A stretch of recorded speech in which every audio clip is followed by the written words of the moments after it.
नमस्कार दोस्तों, मैं सुधीर कुमार श्रीवास्तव। उत्तराखंड के बाद अब यूपी में भी समान नागरिक संहिता की शुरुआत शुरू हो गई है। राज्य के डिप्टी सीएम केशव प्रसाद मौर्य ने आज लखनऊ में इस संबंध में एक बड़ा बयान दिया है। उन्होंने कहा है कि उत्तर प्रदेश की सरकार भी इस दिशा में विचार कर रही है और यह बीजेपी के प्रमुख चुनावी वादों में से एक है, जिनमें राम मंदिर निर्माण, आर्टिकल 370 और यूनिफॉर्म सिविल कोड, जिसमें से 2 पर कार्यकारी किया चुके हैं और अब यूनिफॉर्म सिविल कोड की तरफ हम अग्रसर हैं। लखनऊ में मीडिया से बात करते हुए उन्होंने कहा है कि सभी को समान नागरिक संहिता की मांग करनी चाहिए और उसका स्वागत करना चाहिए। हम इसके पक्ष में हैं और ये पूरी तरह से यूपी और देश की जनता के लिए ज़रूरी है। ये भी भाजपा के प्रमुख वादों में से एक है। उत्तराखंड में समान नागरिक संहिता पर धामी सरकार ने पहल शुरू कर दी है। धामी कैबिनेट द्वारा समान नागरिक संहिता का मसौदा तैयार करने के लिए समिति गठन को मंजूरी भी दे दी गई है और इस कानून को लागू करने की दिशा में पहला कदम उठाया गया है। धामी ये कह चुके हैं कि संविधान के अनुच्छेद 44 में सभी नागरिकों के लिए समान नागरिक संहिता का प्रावधान है और उच्चतम न्यायालय ने भी समय समय पर अपने आदेशों से इसे लागू करने के लिए कहा है कि राज्य सरकार अपने स्तर पर इसको लागू करे। समान नागरिक संहिता यानी यूनिफॉर्म सिविल कोड का अर्थ है भारत में रहने वाले हर नागरिक के लिए एक समान कानून होना, चाहे वो किसी भी धर्म या जाति का क्यों न हो। समान नागरिक संहिता में शादी, तलाक और ज़मीन जायदाद के बंटवारे में सभी धर्मों के लिए एक ही कानून लागू होगा। यूनिफॉर्म सिविल कोड का अर्थ है एक निष्पक्ष कानून जिसका किसी धर्म से कोई ताल्लुक नहीं होता है। समान नागरिक संहिता एक पंथ निरपेक्ष कानून माना जाता है जो सभी धर्मों के लोगों के लिए समान रूप से लागू होता है। यूनिफॉर्म सिविल कोड लागू होने से हर मज़हब के लिए एक जैसा कानून आ जाएगा, यानी महिलाओं, खास करके मुस्लिमों को भी 3 शादियां करने और पत्नी को महज 3 बार तलाक बोल देने से जो रिश्ते खत्म हो जाते थे, उनकी परंपरा को ख़त्म किया गया है। यद्यपि ट्रिपल तलाक में से एक प्रकार के तलाक को मोदी सरकार ने समाप्त किया था, लेकिन अभी भी कई प्रकार के तलाक हैं जिसकी चर्चा अभी समाज में नहीं हो रही है।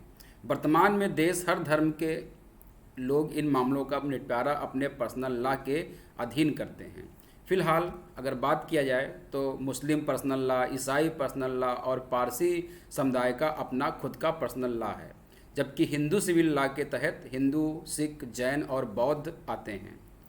संविधान में समान नागरिक संहिता को लागू करना अनुच्छेद 44 के तहत राज्य की जिम्मेदारी बताया गया है, लेकिन ये आज तक देश में लागू नहीं हो पाया है, जबकि केंद्र सरकार ने और सुप्रीम कोर्ट ने भी समय समय पर सरकारों को और राज्यों को civil code, uniform civil code लागू करने के लिए आदेश भी दिए हैं।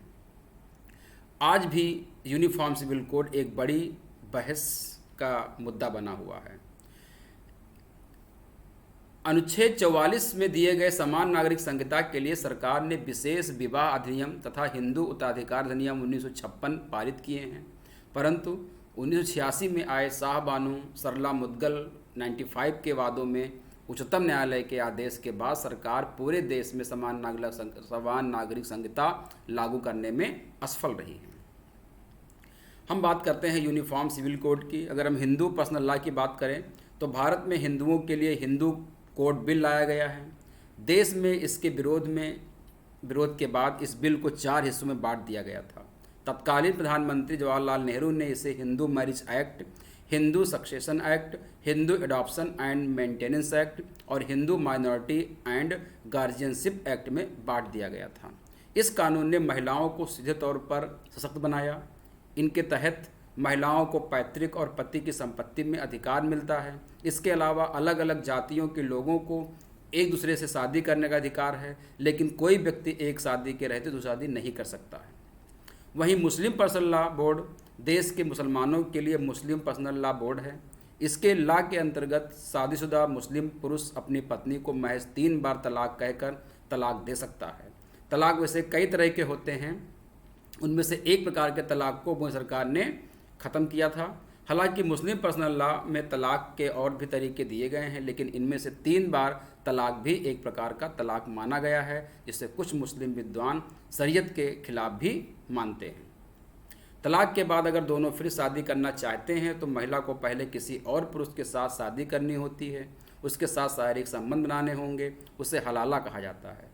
उससे तलाक लेने के बाद ही वो पहले पति से फिर शादी कर सकती है। इस्लाम में महिलाओं को तलाक के बाद पति से किसी तरह के गुजारे भत्ते या संपत्ति पर अधिकार नहीं दिया गया है, लेकिन हर मेहर अदायगी का नियम है। तलाक लेने के बाद मुस्लिम पुरुष तुरंत शादी कर सकता है, जबकि महिला को इद्दत के निश्चित दिन गुजारने पड़ते हैं। क्यों है देश में इस कानून की आवश्यकता? यूनिफॉर्म सिविल कोड की आवश्यकता इसलिए है क्योंकि अलग अलग धर्मों के अलग कानून से न्यायपालिका पर बोझ पड़ता है। समान नागरिक संहिता लागू होने से इस परेशानी से निजात मिलेगी और अदालतों में वर्षों से लंबित पड़े मामलों के फैसले जल्द होंगे। शादी, तलाक, गोद लेना और जायदाद के बंटवारे में सबके लिए एक जैसा कानून होगा, फिर चाहे वो किसी भी धर्म का क्यों न हो। वर्तमान में हर धर्म के लोग इस मामलों का निपटारा करने अपने पर्सनल लॉ यानी निजी कानूनों के तहत करते हैं। सभी के लिए कानून में एक समानता से देश में एकता बढ़ेगी, और जिस देश में नागरिकों में एकता होती है, किसी प्रकार वैमनस्य नहीं होता है, वो देश तेज़ी से विकास के पथ पर आगे बढ़ता है। देश में हर भारतीय पर एक समान कानून लागू होने से देश की राजनीति पर भी असर पड़ेगा और राजनीतिक दल वोट बैंक वाली राजनीति नहीं कर सकेंगे और वोटों का ध्रुवीकरण भी नहीं होगा। महिलाओं की स्थिति में सुधार होगा। समान नागरिक संहिता लागू होने से भारत की महिलाओं की स्थिति में भी सुधार आएगा। कुछ धर्मों के पर्सनल लॉ में महिलाओं के अधिकार सीमित हैं।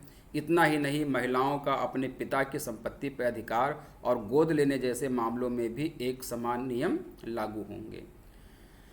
अब बताते हैं समाज के और हिस्सों में इसका प्रभाव सकारात्मक क्या पड़ेगा। तो समाज के संवेदनशील वर्ग को संरक्षण मिलेगा, कानूनों का सरलीकरण होगा, धर्मनिरपेक्षता के सिद्धांत को बल मिलेगा और लैंगिक न्याय मिलेगा। इसका विरोध क्यों हो रहा है? तो यूनिफॉर्म सिविल कोड का विरोध करने वालों का कहना है कि ये सभी धर्मों पर हिंदू कानून को लागू करने जैसा है, ऐसा लोगों का मानना है, जबकि ऐसा बिल्कुल नहीं है। इन देशों में बात की जाए कि किन किन देशों में यूनिफॉर्म सिविल कोड लागू है, तो एक तरफ जहां भारत समान नागरिक संहिता को लेकर बड़ी बहस चल रही है, वहीं दूसरी तरफ भारत के पड़ोसी पाकिस्तान में, बांग्लादेश में, मलेशिया में, तुर्की में, इंडोनेशिया में, सूडान और इजिप्ट जैसे कई देशों में यूनिफॉर्म सिविल कोड लागू है। भारत में उत्तराखंड गोवा एक ऐसा राज्य है जहां पर यूनिफॉर्म सिविल कोड लागू है, और उत्तराखंड सिविल यूनिफॉर्म कोड को लागू करने के प्रयास में है। और कहीं न कहीं देखा जा रहा है कि उत्तर प्रदेश भी अब यूनिफॉर्म सिविल कोड को लागू करने का एक मजबूती से मन बना रहा है और लाने में सफल भी होगा। थैंक यू, नमस्कार।